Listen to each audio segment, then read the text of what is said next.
नमस्कार, मैं हूं आपके साथ आस्था कौशिक। समाजवादी पार्टी के संभल से सांसद जियाउर रहमान की मुश्किलें कम होती नहीं दिख रही। अब उनके घर के बिजली के मीटर को बदला गया है और उनके बिजली बिल की जांच शुरू हो गई है। कल संभल में बिजली विभाग की टीम समाजवादी पार्टी के सांसद जियाउर रहमान बर्क के आवास पर स्मार्ट मीटर लगाने पहुंची। इस दौरान वहां कई चौंकाने वाली बातें पता चली। सांसद जियाउर रहमान के घर जो मीटर उनके नाम पर लगा था, उसके कई बिल में 0 यूनिट बिजली खपत दिखी। उन्होंने सिर्फ मिनिमम मीटर चार्ज का ही बिजली विभाग को भुगतान किया। आरोप ये कि उनके आवास पर एसी, कूलर जैसे बिजली की खपत करने वाले उपकरण होने के बाद भी 5 महीने में 1 यूनिट भी बिजली खर्च नहीं हुई। यही नहीं, उनके दादा पूर्व सांसद डॉक्टर शफीकुर रहमान बर्क के नाम के बिजली कनेक्शन में भी ऐसी ही स्थिति नजर आ रही है। संभल के एसपी ने कहा कि सांसद के कई महीने के बिल में 1 यूनिट बिजली का खर्च भी नहीं दिखाए, जबकि घर में एसी है, कूलर समेत अन्य बिजली चलित उपकरण लगे हुए हैं। एसपी ने कहा कि सांसद के खिलाफ बिजली चोरी का मुकदमा दर्ज कराया जाएगा।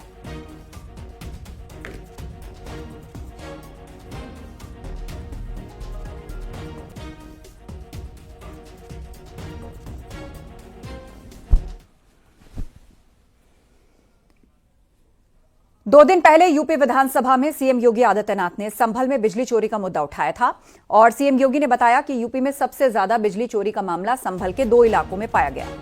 लेकिन जब प्रशासन बिजली की चोरी पकड़ता है तो फिर बिजली चोरी करने वाले अत्याचार चिल्लाते हैं।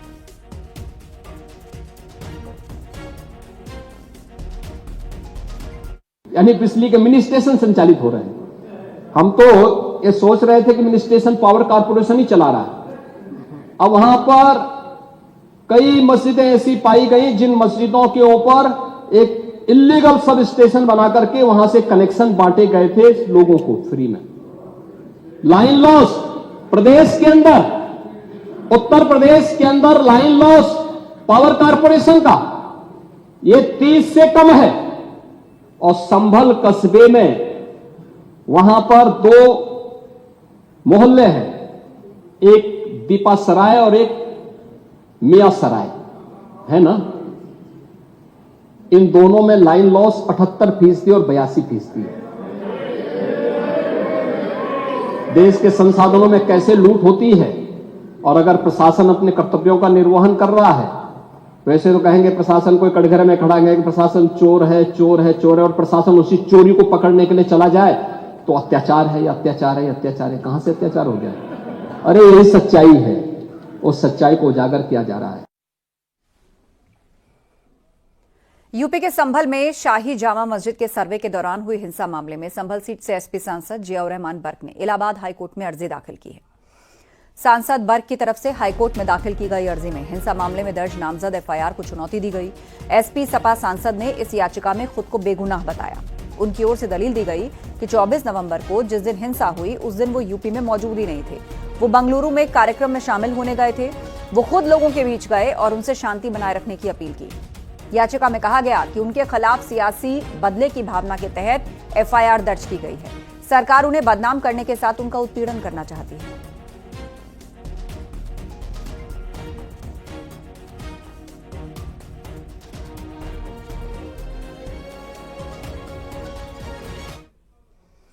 संभल के मुद्दे पर सत्ता पक्ष और विपक्ष एक दूसरे के आमने सामने हैं। बीजेपी कह रही है संभल के सांसद जहां चाहें वहां जाएं, लेकिन कानून तो अपना काम करेगा। वहीं सपा कह रही है कि संभल के मामले पर प्रशासन पूरी तरह से झूठ बोल रहा है। आपको दोनों पक्षों के बयान दिखाते हैं। हाईकोर्ट जाए अच्छी बात है, कोर्ट कानून को माने ये और अच्छी बात है, लेकिन संभल में मानवता की हत्या हुई। संभल में सनातन के नामो निशान मिटाने की वहाँ कोशिश की गई है। और वो तब कोशिश हुई 1978 से लेकर के अब तक, जब गैर भाजपा शासन रहा तभी वहाँ हिंदुओं पे अत्याचार हुआ। और अब जोगी जी का राज है, अब वो सारे मंदिरें खुलेंगी, सारे कुएं दबे हुए निकलेंगे और उस कुएं में अखिलेश जी का चेहरा दिखाई देगा। ये अखिलेश जी ही हैं जो मुसलमान के वोट के लिए, ये राहुल गांधी हैं जो मुसलमान के वोट के लिए कभी हिंदुओं पे हुए 184 लोगों की हत्या की चर्चा कभी नहीं। संभल का एडमिनिस्ट्रेशन 100% झूठ बोला है। कभी जांच हुई तो ये एडमिनिस्ट्रेशन वाले जेल चले जाएंगे सब। डिप्टी सीएम केशव प्रसाद मौर्य का कहना है कि सरकार किसी के खिलाफ दुर्भावना के तहत काम नहीं करती। कानून अपना काम कर रहा है, सभी को अपनी कानूनी लड़ाई लड़ने का हक है।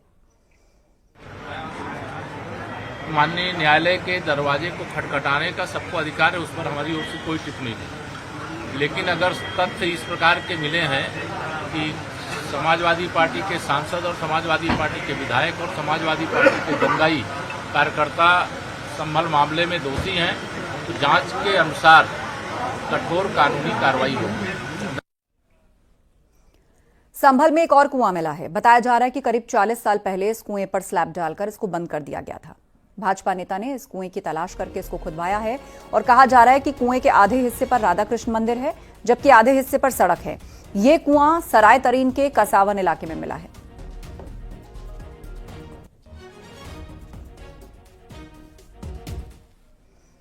संभल में मंदिर मिलने के बाद श्रद्धालु लगातार यहां पहुंच रहे हैं। महिला श्रद्धालु भी पहुंची, जिनसे हमारे सहयोगी ने बातचीत की। आपको बता दें, न्यूज 18 की टीम लगातार ग्राउंड जीरो पर है। भोले बाबा के दर्शन करने के लिए आई हैं? हाँ। क्या कहेंगी मैडम, मंदिर के दर्शन करने के लिए आई हैं? दर्शन करना आए, भजन गाने। कहाँ से पता लगा इस मंदिर के बारे में? संभल से पता चला इसे। क्या इस मंदिर की क्या प्रसिद्धता है? अच्छा लग रहा है, प्रसिद्धता इसे मंदिर ही बनना चाहिए और बढ़िया करके। देखिए, महिलाएं यहाँ पर भजन गा रही हैं और भी महिलाएं हैं परिवार के साथ यहाँ पर बच्चों को लेकर पहुंची हैं। क्या कहेंगी मैडम, कितने प्रसिद्ध है मंदिर? काफी सालों से है, लेकिन बहुत अच्छा लगा देखकर। मतलब मन एकदम भावुक हो उठा इसको देखकर। आप यहाँ आई, इतने सालों से ये मंदिर बंद था, तो आप भावुक हो गई यहाँ पर? जी, मैंने तो टीवी पे देखा, मैं तभी भावुक हो गई थी इसको देखकर। क्या लगता है, जिस तरीके से भोले बाबा के दर्शन है, भगवान हनुमान के दर्शन यहाँ पर मिल रहे हैं, बहुत अच्छा लगा। कितनी खुशी हुई यहाँ पर आकर? बहुत बहुत ज्यादा खुशी हुई। क्या लगता है, कोई मुराद पूरी हुई जैसे? नहीं नहीं, ऐसा तो कुछ नहीं है, लेकिन फिर भी भगवान की श्रद्धा तो रखनी चाहिए। संभल में मिले मंदिर में लगातार पूजा पाठ हो रही है। जो पुजारी पूजा पाठ करते हैं, न्यूज 18 ने उनसे भी बात की है। आपने अभी खुद ही बोला कि 46 सालों के बाद ये मंदिर खुला है, तो 46 साल से तो उन्हीं तरफ का मूर्ति का कोई जगह है ही नहीं। और अब बहुत प्राचीन है, हमारे बाबा परबाबा भी जब भी वो बचपन में भी रहे होंगे तो ऐसे ही मंदिर की स्थिति थी। और देखिए, उसमें जब बढ़िया था, यहाँ मंदिर की धर्मशाला भी है और यहाँ पर परिक्रमा का भी जगह बनी हुई थी। और यहाँ सामने पीपल का पेड़ था, जिसको काट दिया गया और यहाँ घर बना दिया गया, जो 500 गज में स्थित है ये। और कहा यह जाता है कि हमारे बहुत से तीर्थ जो है यूं ही विलुप्त हैं कि उन पे अतिक्रमण है। और अभी जब आपने मंदिर में पूजा पाठ शुरू की तो कितने बजे आरती हो रही है, कितने समय आरती होती है, कब कब आरती हो रही है? देखिएगा, प्रातःकाल 4 बजे हम यहाँ आ जाते हैं और 5:30 पौने 5 बजे तक ये श्रद्धालु आते हैं तो हम आरती करते हैं। 5 बजे आरती हो जाती है, 4:30 बजे आरती हम करते हैं यहाँ। और पूजा पाठ दिन रात चलती रहती है और दूर दूर से यहाँ लोग आ रहे हैं। कोई काशी से आ रहा है, कोई हरियाणा से आ रहा है, कोई राजस्थान से आ रहा है।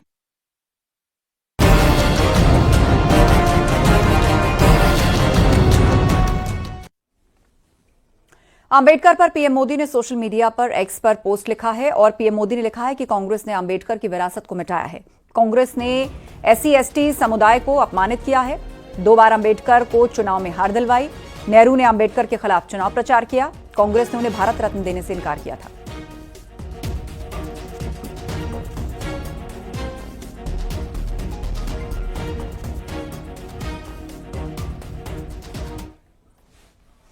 अंबेडकर पर अमित शाह के बयान को कांग्रेस ने मुद्दा बना लिया है, लेकिन कल राज्यसभा में यह बयान अमित शाह ने किस संदर्भ में दिया, उसे भी समझना जरूरी है। आपको अमित शाह का पूरा बयान सुनवाते हैं।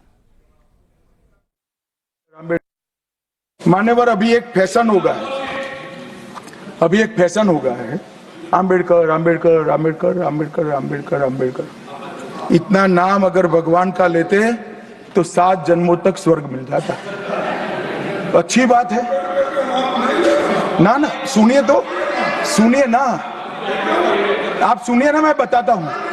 हमें तो आनंद है कि अंबेडकर का नाम लेते हैं। अंबेडकर का नाम अभी 100 बार ज्यादा लो, परंतु साथ अर्थ में अंबेडकर जी के प्रति आपका भाव क्या है, ये मैं बताता हूं। मान्यवर आंबेडकर जी को देश की पहली कैबिनेट से इस्तीफा क्यों दे दिया?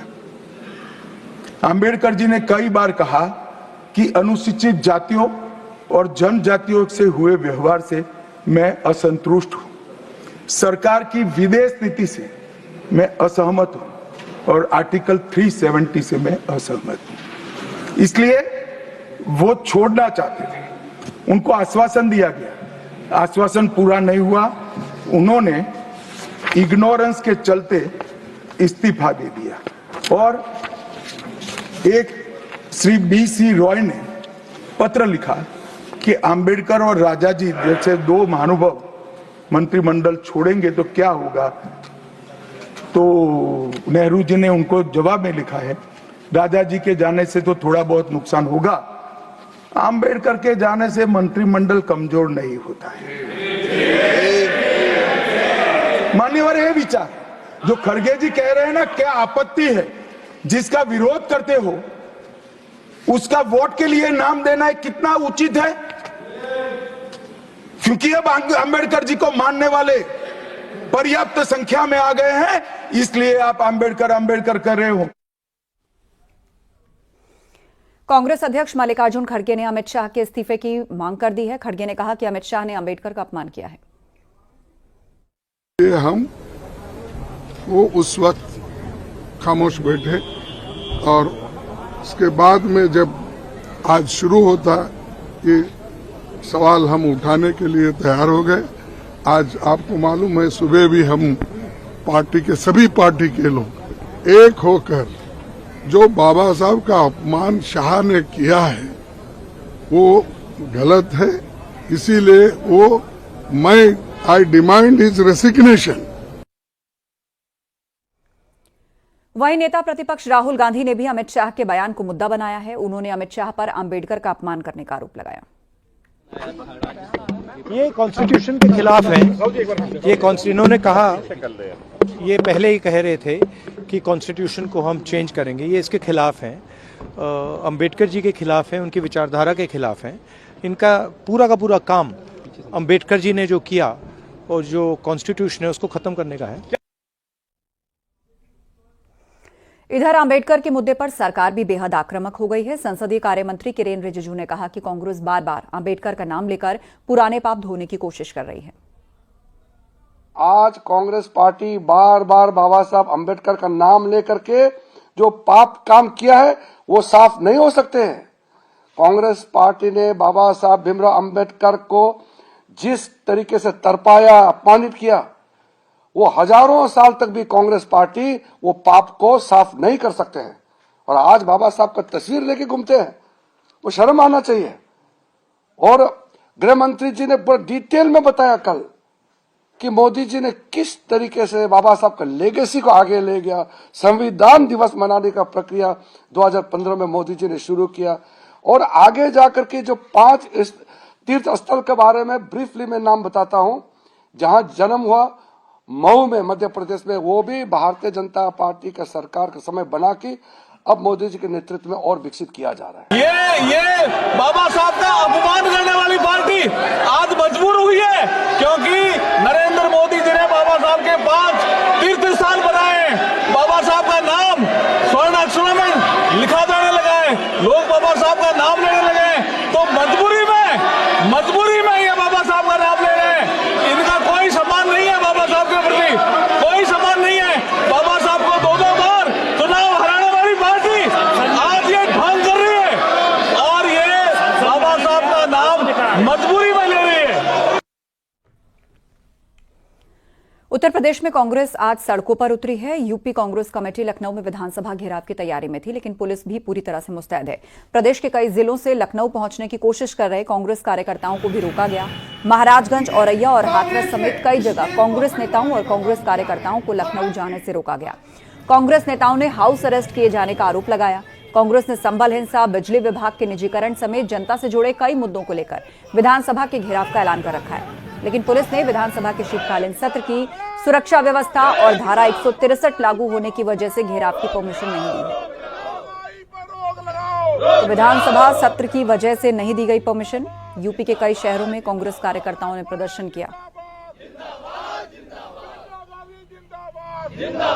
जिंदाबाद जिंदाबाद जिंदाबाद जिंदाबाद बल पर ये शासन नहीं। गाजियाबाद के मोदी नगर में एक लड़की के साथ छेड़छाड़ के बाद अगवा करने की कोशिश की गई। लड़की के शोर मचाने पर आसपास मौजूद लोगों ने आरोपी को पकड़ लिया। आरोपी दिलशाद की पिटाई के बाद उसे पुलिस के सुपुर्द कर दिया गया। मामला थाना मोदी नगर क्षेत्र के दिल्ली मेरठ मार्ग का है। घटना रात करीब 9:30 बजे की है। ड्यूटी से लौटकर लड़की मोदी नगर नॉर्थ स्टेशन से पैदल घर जा रही थी। आरोपी दिलशाद सैफी ने उसका पीछा किया, फिर गंदे नाले के पास छेड़खानी शुरू कर दी और बाइक पर बैठाने की कोशिश की। पुलिस ने आरोपी को गिरफ्तार कर लिया है। पैसे निकाल रही थी, इतने में एक मुसलमान का लड़का बाइक पर आया, जिनने उस लड़की के साथ में बदतमीजी करी। बदतमीजी करने के बाद में उसने उसके साथ में हाथापाई करने की कोशिश करी और पैसे छीनने की भी कोशिश करी, लेकिन लड़की ने तुरंत ही हल्ला मचाया और मौके पर हम भी पहुंचे और हमने गोंदपुर पुलिस को वहाँ पर बुलाकर लड़के को चौकियों बंद करा दिया। सुल्तानपुर में थार गाड़ी कहर बनकर दौड़ी। चपेट में आने पर किसी की टांग टूट गई, किसी के मकान का फुटपाथ तो किसी का ठेला टूट गया। बताया जा रहा है गाड़ी में सवार लोग नशे में थे। थार गाड़ी में शराब और बियर की बोतलें मिली हैं और इलाके के लोगों ने एक आरोपी को पकड़कर पुलिस को सौंपा है। घटना कोतवाली नगर के अवध टॉकीज गली की है। घटना रात करीब 10 बजे की है। थार गाड़ी पर विधायक का पास लगा हुआ है। हालांकि ये पास 2023 में एक्सपायर हो चुका है। थार गाड़ी एक सकरे रास्ते में घुसी। गाड़ी से उतरकर एक लड़के ने बाइक को किनारे किया और फिर घर का फुटपाथ तोड़ते तो किसी ठेले को तोड़ते हुए थार गाड़ी आगे बढ़ी और फिर एक लड़के को उसने टक्कर मारी। उसका पैर टूट गया। आक्रोशित लोगों ने गाड़ी पर पत्थर बरसाए। खूब झड़प हुई। बताया जा रहा है थार में 5 लोग सवार थे। इस बीच कार सवार में से एक पकड़ा गया है। ये लोगों लगा है 2023 में उसकी वैधता खत्म है। ठीक है, गाड़ी कहीं की भी हमसे मतलब नहीं है। मतलब ये है कि मोहल्ले में जो नुकसान हुआ हो, जो घटना हुई हो, जिसकी दिक्कत हुई है, जो परेशान हो, उसकी मुआवजा वो पूरा दे। वो कहीं जाए हमसे मतलब नहीं है। मेरा मोहल्ला सुरक्षित होना चाहिए। हम एकता की मिसाल है। हिंदू मुस्लिम का कोई भेदभाव नहीं है। हम लोग एक साथ हैं, एक साथ रहेंगे। ठीक है, यही बात है, ये पूरी बात है। ये आप रिकॉर्ड कर लीजिए। मुरादाबाद में मुस्लिम तबला वादक अहमद जान की प्रतिमा लगने का हिंदू संगठनों ने विरोध किया। जहां मुस्लिम तबला वादक की प्रतिमा लगाने और तिराहे पर नाम उन्हीं को समर्पित करने के खिलाफ संगठनों ने जोरदार प्रदर्शन किया। आपको बता दें, मुरादाबाद नगर निगम ने मुरादाबाद हरिद्वार स्टेट हाईवे पर स्थित तिराहे पर अहमद जान की प्रतिमा लगवाई है। इसके बाद ही बवाल शुरू हुआ है। हिंदू संगठनों का कहना है कि नेताजी सुभाष चंद्र बोस की प्रतिमा लगाई जानी चाहिए।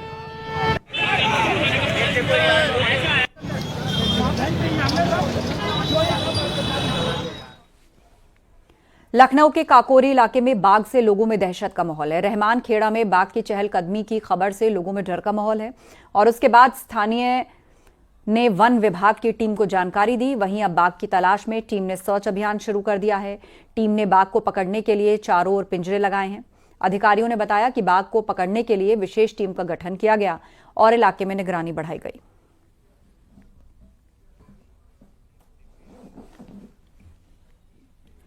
आगरा में बिल्डर के घर ईडी की छापेमारी। प्रखर गर्ग के ठिकानों पर छापेमारी। आगरा में नोएडा में चल रही छापेमारी। बिल्डर के खिलाफ दर्ज है 20 से ज्यादा मुकदमे।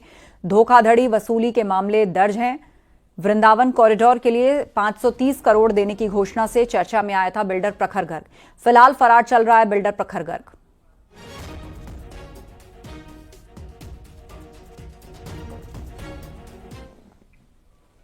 गाजियाबाद पुलिस ने लव जिहाद के आरोपी फराज अतहर को गिरफ्तार किया। 11 दिसंबर को एक लड़की ने खुद को आग लगाकर आत्महत्या कर ली। आरोपी फराज अतहर दिल्ली के शाहदरा का रहने वाला है। लड़की करोड़ों रुपए की संपत्ति की मालिक थी और आरोप है कि फराज अतहर ने शादी का झांसा देकर लड़की को अपने प्रेम जाल में फंसाया, उसका शारीरिक, मानसिक और आर्थिक शोषण किया, पीड़ित को धर्मांतरण के लिए मजबूर किया।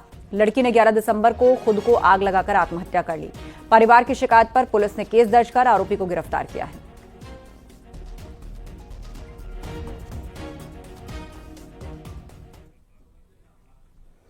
कानपुर में ठंड से बचने के लिए सिर्फ इंसानों ही नहीं बल्कि बेजुबान जानवरों के लिए विशेष इंतजाम किए जा रहे हैं। जानवरों के बाड़े में गर्माहट बनाए रखने के लिए हीटर लगवाए गए हैं। वन्य जीवों की डाइट में चेंज किया गया है। उनके स्वास्थ्य पर सर्दी का असर ना पड़े, इसके लिए पशु चिकित्सक भी दिन में एक बार वन्य जीवों के हेल्थ की जानकारी लेने के लिए राउंड लगा रहे हैं।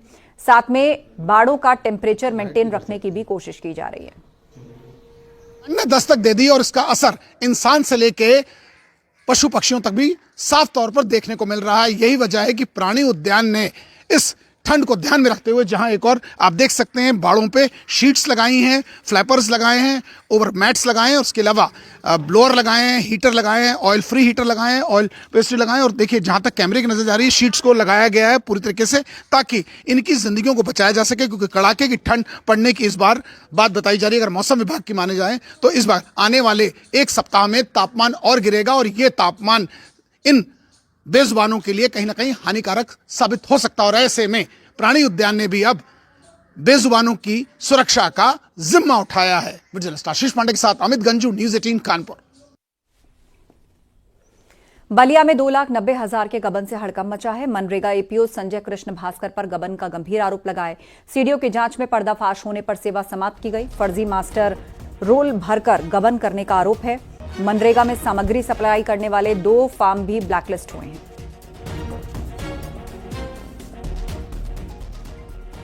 उनका रजिस्ट्रेशन रद्द किया है और जिलाधिकारी महोदय के आदेश के बाद उनको ब्लैकलिस्ट करने की कार्रवाई भी करी है। सर, इसमें और अभी जांच चल रही है क्या? और भी अन्य कर्मचारी दोषी पाए जाएंगे तो क्या? देखिए, इसमें हमने एक कर्मचारी की जो सहायक प्रोग्राम ऑफिसर है, सहायक कार्यक्रम अधिकारी है, उनकी सेवा समाप्ति करी है। इसकी एक विख्यात जांच भी करी जा रही है और जो भी अन्य अधिकारी और कर्मचारी इसमें पाए जाते हैं दोषी, उनके खिलाफ विभागीय कार्रवाई संस्थित करी जाएगी और उसके खिलाफ आवश्यक कानूनी कार्रवाई करने का भी हम कार्य करेंगे। संभल में एक वकील की गोली मारकर हत्या कर दी गई। घटना बहजोई थाने के गांव श्रीनगर कनेटा की है। गांव से दूध लाते वक्त बाइक से आए बदमाशों ने वकील पर ताबड़तोड़ फायरिंग की। वकील को करीब 5 गोलियां लगी हैं और घायल वकील को इलाज के लिए मुरादाबाद ले जाते हुए उसकी मौत हो गई। शुरुआती शिकायत में 2 लोगों से रंजिश की बात सामने आई। पुलिस ने एक शख्स को हिरासत में लिया।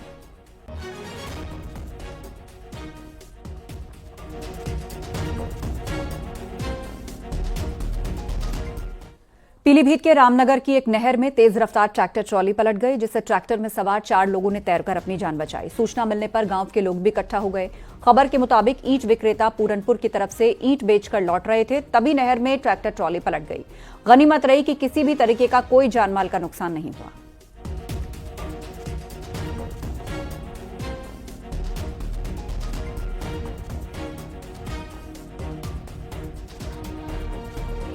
तो नहर में तेज रफ्तार ट्रैक्टर ट्रॉली गिर गई। आप तस्वीरें देख सकते हैं कि ये ट्रैक्टर ट्रॉली नहर में गिरते ही पलट गई।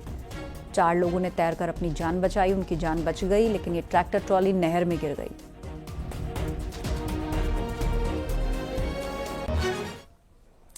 नोएडा के साथ ग्रेटर नोएडा और यमुना सिटी को जोड़ने के लिए 500 इलेक्ट्रिक बसें चलाई जाएंगी और इसे लेकर बीते दिनों नोएडा प्राधिकरण में बैठक हुई है। नोएडा में 260 बसें चलाई जाएंगी, जबकि ग्रेटर नोएडा में 150 बसें चलाई जाएंगी। ऐसा प्लान तैयार किया जा रहा है कि जिले के किसी भी कोने में जाने में समस्या ना हो। चाहे कोई व्यक्ति नोएडा बोटैनिकल गार्डन से जेवर एयरपोर्ट जाना चाहे तो उसे सीधे और आसानी से बस मिले, उसको लेकर एक व्यापक तैयारी की जा रही है।